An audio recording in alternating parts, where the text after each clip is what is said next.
See me, I can't eat anything, but you got, huh? You got a 2-ton Tilly over here eating everything, but I can't eat anything. Who? What? If there was ever a video deserving of the mind your own business message, it's this one.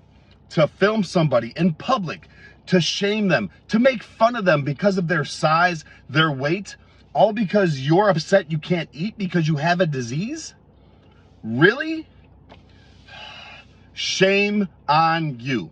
But hey, this is the culture we live in. This is what social media has become. We will do anything for likes and attention. We will film somebody to post on social media to shame them, just to become social media famous, just to go viral. Who cares about their feelings? Just do what you want.